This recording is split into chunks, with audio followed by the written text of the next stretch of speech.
अस्सलामुअलैकुम वरहमतुल्लाहि वबरकातुहू।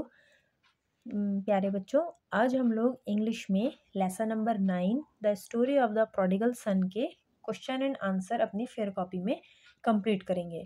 आज हम लोग क्वेश्चन नंबर 1 से लेकर क्वेश्चन नंबर 5 तक का काम करेंगे। ठीक है, इसके बाद नेक्स्ट वीडियो में हम आगे के 5 क्वेश्चंस को लेंगे। ठीक है, तो स्टार्ट करते हैं। ध्यान से देखिएगा और सुनिएगा।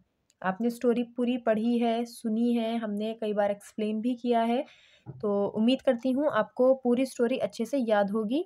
ठीक है, चलिए स्टार्ट करते हैं। देखिए, सबसे फर्स्ट क्वेश्चन है, क्वेश्चन नंबर 1 है, the rich man had dash son. जो अमीर आदमी था इस कहानी में, उसके कितने बेटे थे? हैड डैश सन्स, कितने सन्स थे उसके, कितने बेटे थे? तो यहाँ पे आप लिख देंगे 2। ठीक है, कितने बेटे थे उसके? एक जो अमीर आदमी था इस कहानी में, उसके 2 सन्स थे। अब आ जाते हैं क्वेश्चन नंबर 2 पे। इसको आपको एज इट इज़ ही लिखना है। जैसे मैंने यहाँ पे क्वेश्चन के लिए रेड पेन का यूज़ किया है, आपको क्वेश्चन लिखना है ब्लैक पेन से और आंसर आप as it is blue pen से लिखेंगे। ठीक है, question number 2, the first son of the rich man was hard working. जो 2 बेटों में पहला बेटा था, कहानी में शुरुआत में ही बताया गया है, दोनों बेटों की कैरेक्टरिस्टिक्स बताए गए हैं, दोनों बेटों में क्या ख़ास बात थी वो बताई गई है। तो जो पहला बेटा था, वो रिच मैन का जो पहला बेटा था वो बहुत ज़्यादा हार्ड वर्किंग था, मेहनती था। ठीक है, तो इसमें आपको ट्रू या फॉल्स बताना है कि क्या ये स्टेटमेंट जो कही गई है ये ट्रू है या फॉल्स है। तो यस, इसका आंसर है ट्रू।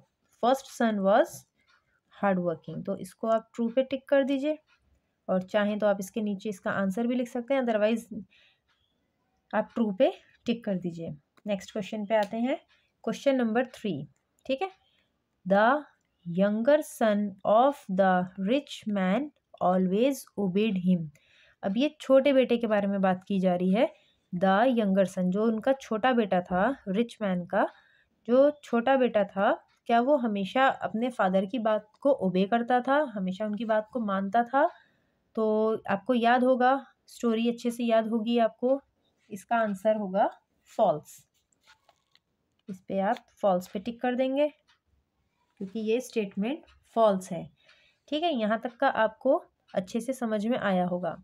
अब देखिए नेक्स्ट क्वेश्चन क्या कह रहे हैं। What kind of a person was the younger son? जो यंगर बेटा था, उनका छोटा बेटा था, उसकी किस टाइप का, मतलब किस तरह का वो बेटा था, उसके अंदर क्या खासियत थी या क्या अलग बात थी, क्या उसकी इन्होंने कैरेक्टरिस्टिक्स बताई हैं, लेसन में आपने क्या पढ़ा है, किस तरह का बेटा था वो, उसमें क्या आदतें थी। ठीक है, किस तरह का बेटा आपने इसमें देखा है, इसमें उन्होंने लेसन में जो आपने पढ़ा है उसमें आपको कई सारी बातें बताई गई होंगी कि उसके अंदर क्या क्या खूबियाँ थी या उसके अंदर क्या क्या खामियाँ थी। ठीक है, तो अब इसका आंसर आप कहेंगे ही वॉज लेज़ी। वो बहुत ज़्यादा लेज़ी था, सुस्त था। डिसओबीडियंट, यानी कि बिल्कुल भी पापा की बात नहीं मानता था, डिसओबे करता था। एंड सेल्फिश, और बहुत ज़्यादा स्वार्थी था, यानी सिर्फ अपने बारे में सोचता था। तो यहाँ पे इन्होंने पूछा था यंगर बेटे के बारे में कि वो किस टाइप का था, किस तरह का था, क्या खामियां क्या खूबियां थी। तो आप बताएंगे उसमें वो बहुत ज़्यादा सुस्त रहता था या सुस्त था, मेहनत नहीं करना चाहता था, बस ये चाहता था कि पैसा उड़ाना ही जानता था, वो मेहनत करने से कतराता था या मेहनत करना उसको नहीं पसंद था।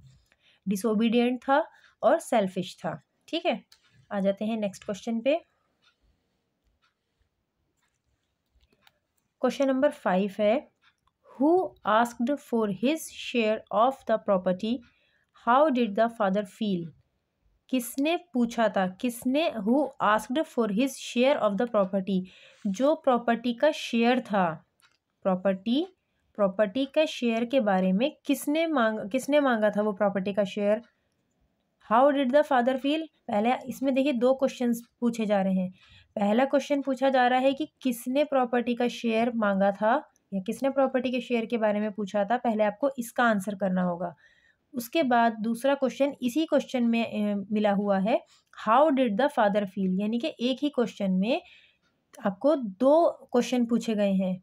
ठीक है, दिख रहा है आपको, who asked for his share of the property, किसने पूछा था प्रॉपर्टी के शेयर के बारे में और फादर को कैसा फील हुआ था। तो आंसर नंबर 5 लिखेंगे आप लोग, the younger son asked for his share of the property. जो उसका छोटा बेटा था, रिच मैन का यंगर बेटा जो था, उसने प्रॉपर्टी के शेयर के बारे में मांगा था, अपने फादर से प्रॉपर्टी का हिस्सा मांगा था। और इसी के क्वेश्चन में, इसी के आंसर में आपको इसी के क्वेश्चन का सेकंड पार्ट का भी आंसर देना है, क्योंकि मैंने आपको बताया था क्वेश्चन नंबर 5 में 2 क्वेश्चंस पूछे गए थे कि किसने मांगा था हिस्सा और फादर को कैसा फील हुआ था। तो सेकंड का आंसर लिखेंगे, his father felt very sad. Question number 5 में पूरा आंसर बता देती हूँ, the younger son asked for his share of the property, his father felt very sad. ठीक है, यहाँ तक का आपको अपनी फेयर कॉपी में काम कंप्लीट करना है। उम्मीद करती हूँ आपको समझ में आया होगा, और बाकी के क्वेश्चन हम इंशाल्लाह नेक्स्ट क्लास में करेंगे। तो मिलते हैं नेक्स्ट क्लास में, तब तक के लिए अपना ध्यान रखिएगा। अल्लाह हाफिज़। अस्सलामु अलैकुम रहमतुल्लाहि व बरकातुहू।